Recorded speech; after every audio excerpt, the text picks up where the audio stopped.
Éric Botorel, bonjour. Bonjour. Alors ce mardi débute en Indonésie le sommet du G20. La question de la transition énergétique est centrale, mais le conflit en Ukraine, les relations Chine-États-Unis dominent les débats. Emmanuel Macron veut lui battre le rappel sur l'accord de Paris, mais ne s'estime pas responsable de l'inaction climatique de la France. Elisabeth Borne, hier soir à la télévision, a revendiqué de la radicalité en matière écologique, mais sans imposer de mesures contraignantes. Avec tous ces mais, comment est-ce qu'on avance ? Alors, il n'y a pas que des mais, puisque dans l'interview d'Elisabeth Borne, elle a rappelé un certain nombre de mesures qui ont été prises et qui sont de nature à être celles qui accélèrent les transitions. Une forme de radicalité. Quand vous interdisez l'allocation des passoires thermiques en 2028, ça a un impact sur celles et ceux qui en possèdent.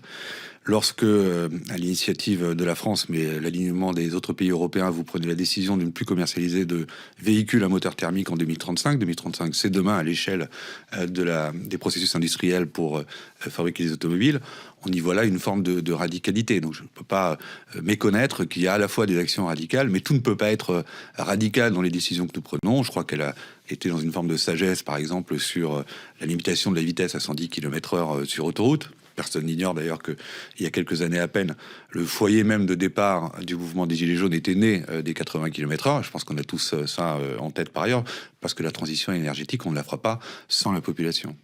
Mais alors justement, là on entend les mesures qui sont défendues en France, en Europe, l'Europe qui veut décarboner son énergie, mais là aussi il y a des mais, elle lance des nouveaux projets d'exploitation gazière en Afrique notamment, pour sécuriser son approvisionnement. Comment est-ce qu'on fait en fait ? On est un petit peu radical chez nous et on externalise les problèmes ailleurs ? Je pense qu'on a un contexte qui est un contexte qui est tout à fait nouveau, et vous en rendez compte souvent sur vos antennes, qui est né effectivement du conflit ukrainien et qui nécessite qu'on mobilise dans ce moment-là particulier des moyens tout à fait particuliers pour assurer l'approvisionnement énergétique. Donc c'est l'approvisionnement énergétique pour cet hiver d'abord, tout en perdant pas de vue les transitions énergétiques de moyen terme, de long terme et court terme, parce qu'il y a des choses qui sont déjà engagées. Mais entendons-nous bien, on a un certain nombre de facteurs qui pèsent aujourd'hui sur les prix de l'énergie, avec des gens d'ailleurs qui fabriquent des prix sur des hypothèses qui sont probablement les plus défavorables. C'est celle qui met bout à bout notre incapacité à avoir du gaz pour le fournir à certains pays de l'Est de notre Europe qui ont encore des centrales à gaz et qui peuvent nous fournir l'électricité, quand dans le même temps, nous avons un calendrier de redémarrage de nos réacteurs qui est ce qu'il est, et donc une disponibilité de notre énergie nucléaire qui est plus faible, avec des hypothèses d'un hiver qui peut être rigoureux. Et si vous mettez toutes les hypothèses les plus défavorables, alors vous avez une nécessité effectivement de mobiliser des moyens d'approvisionnement qui sont des moyens d'approvisionnement qui peuvent sembler au moins à long terme, si c'était inscrit dans le long terme, mais c'est pas le cas, comme étant contradictoire avec la décarbonation de nos activités. Donc on freine pour l'instant pour mieux accélérer ensuite. C'est d'ailleurs l'objet du projet de loi que vous allez soutenir et que vous allez rapporter à l'Assemblée nationale sur les énergies renouvelables. Mais là aussi, il y a des mais venus des écologistes, notamment sur le droit de l'environnement qu'ils estiment bafoué, sur la libéralisation du marché de l'énergie renouvelable, des lignes rouges ouvertes, ça dépend comment elle est définie, seraient franchies avec ce texte selon eux. Alors, d'abord, je veux juste reprendre sur la formule d'avant, c'est on freine pas aujourd'hui, on répond à la situation d'aujourd'hui et on continue d'accélérer et on continue de mener les transitions. Ensuite vient votre question sur le comportement ou l'attitude des écologistes. Écoutez, j'ai quelques échanges avec les uns et avec les autres que je n'ai pas entamé simplement à l'occasion de ce texte.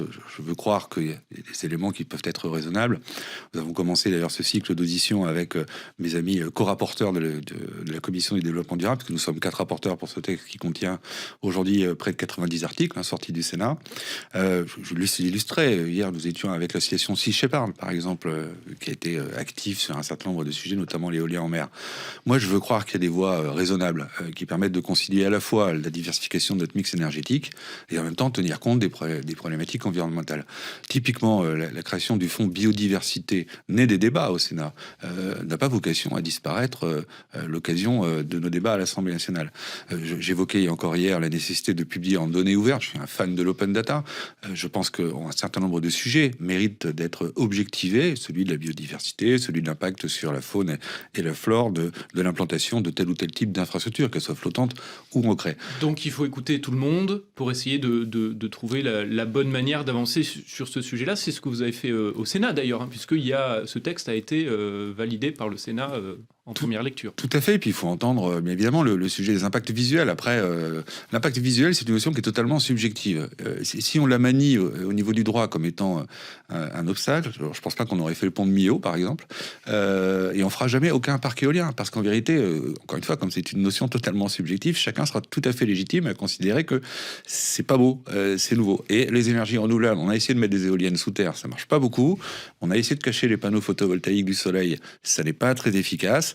Et donc, par définition, puisque les énergies, elles sont à la fois renouvelables et naturelles, elles doivent être au contact de la nature, ce qui veut dire qu'il y a probablement, il y a nécessité d'un impact visuel. La question, c'est comment on gère l'acceptabilité. Et je crois que le groupe écologiste de l'Assemblée nationale serait tout à fait positionné pour nous aider à aller vers ce chemin de l'acceptabilité. Il y aura toujours un mais, en fait, hein, c'est ce que vous nous dites. Alors, autre sujet, autre mais à l'Assemblée, la question de la corrida. Une proposition de loi venue de la France Insoumise veut l'interdire. Pourquoi pas, disent certains de l'Alliance présidentielle, mais plusieurs de vos collègues, voire de nombreux de vos collègues, se demandent si c'est vraiment nécessaire.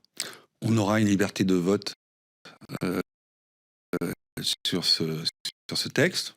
Pour ce qui me concerne, je serai plus sculpté. Et je le dis parce que certains disent, oui, mais écoutez, c'est un sujet culturel d'une autre partie. Écoutez, moi, je vote des textes qui concernent les territoires d'outre-mer. Je ne suis pas d'outre-mer. La vocation de la représentation nationale, c'est aussi de s'exprimer sur des sujets qui ne sont pas ceux de sa circonscription. On n'est pas là en permanence pour amener à la fois nos ronds-points ou nos problématiques locales et pour faire la somme des intérêts individuels pour en faire dégager l'intérêt général.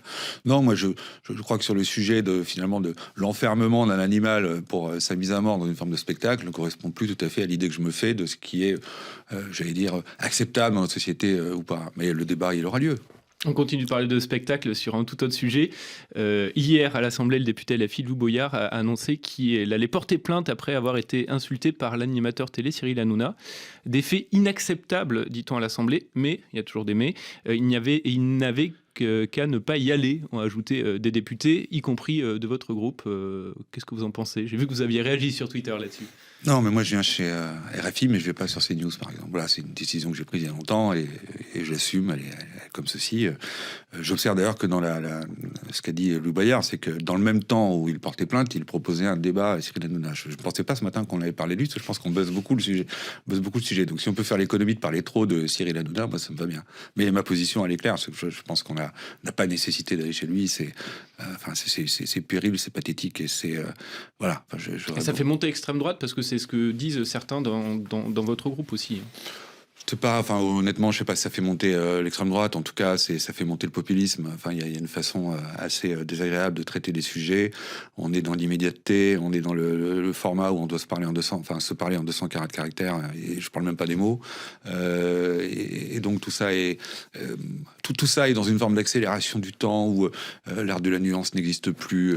Les gens s'opposent pour s'opposer. Enfin, vous êtes vraiment enfin, c'est l'émergence en fait télévisuelle de l'enfermement des bulles des réseaux sociaux, et donc ça ne contribue pas à l'élévation du débat public, de mon point de vue. Donc il vaut mieux faire de la co-construction sur le sujet des énergies renouvelables à l'Assemblée. Il vaut mieux parler sur Radio France Internationale de co-construction que d'aller faire le clown. Merci beaucoup. Voilà. Merci Éric Bothorel, député Renaissance, et donc rapporteur de la loi énergie renouvelable qui arrivera à l'Assemblée début décembre.